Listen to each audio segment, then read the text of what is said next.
Have you ever wanted to swim, sail, or even surf on the Seven Seas Lagoon at Disney? Maybe you want to see a water skiing show featuring Goofy, Pluto, and Mr. Smee, or go dancing at the top of the World Lounge. Maybe you want to visit a small island in the middle of Bay Lake that was originally known as Raz Island and later as Discovery Island to see what it had to offer. These are all things that Disney offered in their first decade when they created the Vacation Kingdom. I'm gonna be honest, I had plans to talk about a lot of different things for this week's Mouselet Monday deep dive.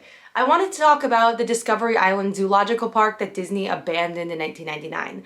I wanted to talk about River Country, Disney's first water park that they abandoned in 2004. I wanted to talk about the abandoned surfing machine on the Seven Seas Lagoon. A lot of these topics were abandoned.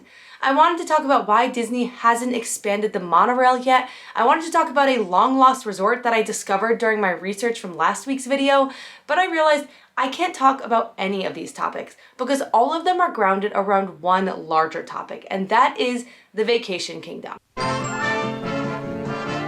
The Vacation Kingdom of the World in Florida.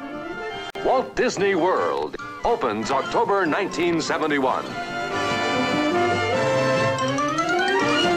So before we can dive into all of these different sections of Disney lore, we need to cover first the basics, the foundation. And that is why I am calling this series the Foundation Series. Of the many Disney lore topics I cover, there are a handful of things that everything kind of branches off of. The Vacation Kingdom is definitely one, the plans for the city of Epcot is another, the Disney Decade with Michael Eisner, the failure of EuroDisney. These are all topics that had such a huge impact on the way that Walt Disney World has moved forward year to year that I feel like I have to cover them before we can dive into some of these other topics. So this week we are covering the Vacation Kingdom. To learn more about the Vacation Kingdom, I opened up the 58-page master plan from 1968 all about Walt Disney World, and this is where they talked about the big plans they had. And to be clear, these plans were not to build 4 theme parks and 2 water parks as well as a series of resorts. Yes, they planned to build some resorts and a theme park, but they had plans to do so much more. And I know we covered this 2 weeks ago, so bear with me if this is a repeat for you, but this is information that we need to cover, and this is why I'm starting that Foundation series. Here is everything that the Walt Disney World Master Plan said was coming to Disney World. A complete vacation land encompassing theme resort hotels, motor inns, and campsite accommodations, and featuring a wide variety of land and water recreation facilities. A family theme park similar to Disneyland in California, an entrance and reception complex to receive and welcome all guests, an airport of the future offering service to private and executive aircraft as well as commercial commuter service, an industrial park designed to showcase American industry at work, a transportation system carrying guests from place to place, linking the many attractions of Walt Disney World, and an experimental prototype community of tomorrow. Epcot. And all of these things were going to happen in different phases. That very first phase was the Vacation Land or the Vacation Kingdom. And I am itching. I so desperately want to cover the airport at Walt Disney World, the Stollport, but I have to cover this first, so back to the topic. Why was Disney starting with the Vacation Kingdom? Because this was what was going to fund all of the other huge goals they had. They knew that economically this would be feasible, it would be profitable, because they had already created sort of a Vacation Kingdom over in Anaheim with Disneyland. But Disney had big plans to set Walt Disney World apart from Disneyland, specifically just in that theme park and resort type space. At Disneyland, they had the problem we all know of, they didn't have enough land.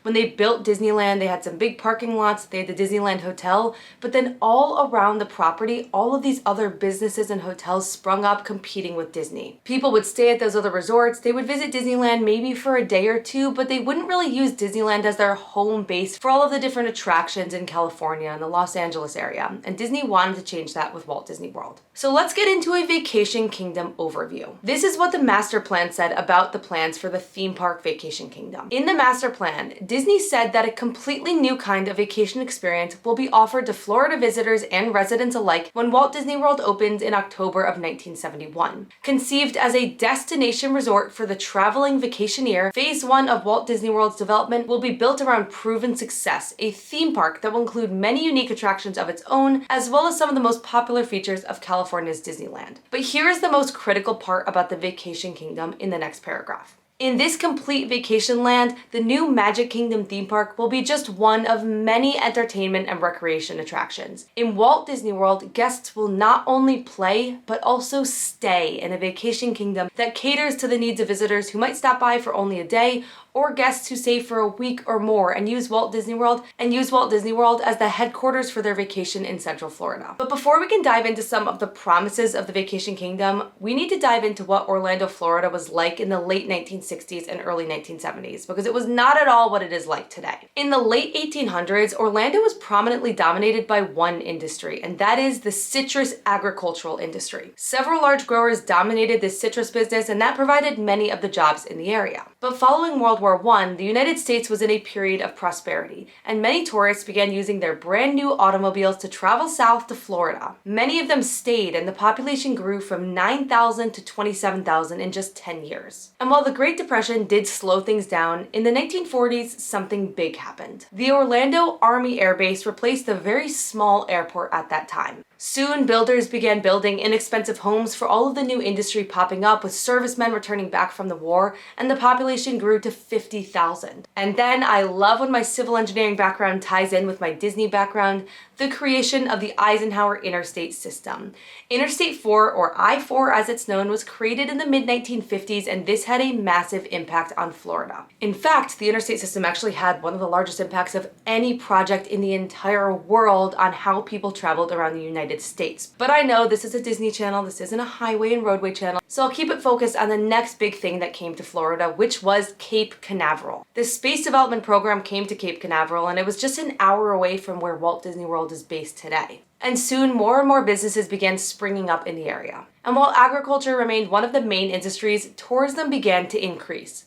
And not only were the beaches a big draw and Cape Canaveral with NASA, but Florida was also home to a lot of roadside attractions. Weeki Wachee Springs featured live mermaid shows, Cypress Gardens offered a tropical botanical garden and water skiing shows, this will come up later, and Silver Springs provided glass-bottom boat tours. And by the late 1960s, Florida was the #1 tourism destination in the entire country. It had 3 times that of Southern California, where of course Disneyland was based. 27 million tourists were projected to visit Florida in 1971, the year Walt Disney World opened. Something worth noting though is that with the creation of I-4, Interstate 4, many of the tourists were actually driving down to Florida. Far less were taking planes. At the time, the airport was a joint civil-military air base called the Orlando Jetport at McCoy. If you've ever wondered why the Orlando International Airport is abbreviated to MCO, it's because of that, McCoy. Anyway, Walt Disney World changed all of this. The tourism space, the need for a much larger airport, and more. And Disney actually planned to add an airport of their own, but we're gonna get to that at a later time. So right around the time that Walt Disney World had announced that they were coming to Florida, they broke ground on their property and they were planning all of the different attractions that would be coming to Walt Disney World, their focus wasn't about dominating and taking over all of the businesses in the area. Their focus was more so, how can they add to it? How can Walt Disney World be one more thing that people visit when they're going to do all of the great things that are already offered in Florida? They wanted Walt Disney World to be that home base where people would stay, but they still encouraged people to travel to other destinations. And I know that might sound surprising, so let's look at the actual source, which is the Vacation Land magazine. This was a magazine that was published quarterly, talking all about not only offerings at Walt Disney World, but offerings in the nearby area. So let's take a look at the winter/spring 1971 issue. On page 1, we have the Vacation Land cover photo, of course. Page 2, we have an advertisement for the Kennedy Space Center tours with a map showing how close Walt Disney World was to this destination. Page 3 to 11 dive much deeper into everything that Walt Disney World has to offer. But after that, page 12 is an advertisement for a Columbia Spanish restaurant that's only minutes away. Page 13 is an advertisement for the Ringling Museum. Page 18, an advertisement for Silver Springs and Weeki Wachee. Page 21, Daytona Beach. Page 22, Red Lobster. Page 28, Rainbow Springs. And page 32, Cypress Gardens. I could go on, but basically Disney recognized the value in the nearby area, and they knew that these businesses were developed and Disney wanted to be a part of this almost tourism type community. And their big plan was that people would go to Magic Kingdom maybe once or twice in a trip, they would spend a lot of time enjoying some on-site activities at Walt Disney World, and then they would travel around the Orlando area a bit. So now let's dive into what Disney planned for their on-site activities. Disney planned and branded Walt Disney World as a place for recreation, relaxation, and entertainment. And they broke out these plans in their master plan in two ways: the land and the sea. On the land, in addition to the theme park, here's what Disney had plans for: an 18-hole golf course, stables and bridle trails, nature trails, full recreation activities like tennis, swimming, archery, and more, nightclub entertainment with live music and dancing, and theaters with motion pictures and stage shows. So let's start with the big one, golf. Walt Disney himself was not a golfer, but he certainly did recognize the potential that golf had in a new vacation kingdom type resort. So when he was drawing out the map for Walt Disney World, a very preliminary map, he basically hatched a huge area and just labeled it golf. And even after Walt Disney's passing, they carried that through with the new vacation kingdom. Two golf courses opened up in the first few years, the Magnolia and the Palm Golf Course. Those were both located right by Magic Kingdom. And a few years later, the Lake Buena Vista Golf Course opened with a full clubhouse. This was located right near the Walt Disney World Village, which is what Disney Springs is today. And fun fact, that clubhouse is actually at Saratoga Springs. Another thing that Disney planned for was stables. From the start, the Fort Wilderness Campground debuted in November of 1971 with not only 232 campsites, but also the Tri-Circle D Ranch. The horses from Magic Kingdom parades lived here, and guests could visit the horses and take rides. Disney always had huge plans for Fort Wilderness, and 2 years after it opened, the Fort Wilderness Railroad opened up, and then Hoop-De-Doo Revue opened up in 1974 at Pioneer Hall. 2 years after that, River Country opened up, and Disney had even bigger plans that were sadly canceled, but they always knew that Fort Wilderness would offer a lot of those recreational offerings they had planned. And speaking of the land-based recreation offerings, it was biking, it was tennis, it was archery lessons. It was the chance to camp and walk in the nature trails or to tan at the beach. Disney had all sorts of things going on every single day at the resorts. And they didn't just have things going on during the day, they had things going on at night. Specifically, Disney was trying to break into the nightclub scene. They were always about appealing to a wide variety of ages, not just kids. And so as a part of this, it was really important for them to bring the dancing space to Walt Disney World. And so in the first early years, the Canyon Terrace Lounge at Contemporary Resort offered live music from 7 p.m. to 2 a.m. This was in the Sunken Bar located on the Grand Canyon Concourse and actually was removed shortly after Walt Disney World opened. But more importantly was the Top of the World Lounge. This was located at the top of the Contemporary Resort where California Grill is today, and they had live music, great food, dinner, dancing. This was definitely one of the hottest spots at Disney at the time. And other shows that Disney offered other than the Hoop-De-Doo Revue, which we mentioned at Fort Wilderness, was the Polynesian Luau. Guests could experience a luau featuring traditional hula and fire dancing, a buffet, and puppets and storytelling inspired by Polynesian traditions. And all that was just what Disney offered on the land, because on the water side, they had even more. So located right around Magic Kingdom, there are two lakes. One of them is Bay Lake, and that's where Fort Wilderness Campground and Wilderness Lodge are located on today. The second lake is the Seven Seas Lagoon, and that lake was actually man-made that Disney added. Not only that, but they also added a series of different islands on Seven Seas Lagoon to match the one island on Bay Lake. After they finished this large expansion by building Seven Seas Lagoon, Disney had 3 miles of waterway and they planned to use them. Disney's plans for the waterways included all sorts of different types of boating, the opportunity for guests to actually swim in the lakes, the opportunity for guests to actually surf in the lakes, water skiing shows, and water spectacles. Now diving into the specific boating, Disney offered 15 different types of recreational watercraft options, from sailing to paddle boats, jet skis, water skiing, and even the iconic bob-around boats. It was incredibly common to see the Seven Seas Lagoon and Bay Lake full of watercraft, not just the ferries and the resort boats. Getting into the surfing, at the Polynesian Resort, Disney really intended to and very briefly offered surfing. They actually created a surfing machine on one of those man-made islands called Beachcomber Island, and what they wanted was for guests to actually be able to surf on the Seven Seas Lagoon into the Polynesian beach.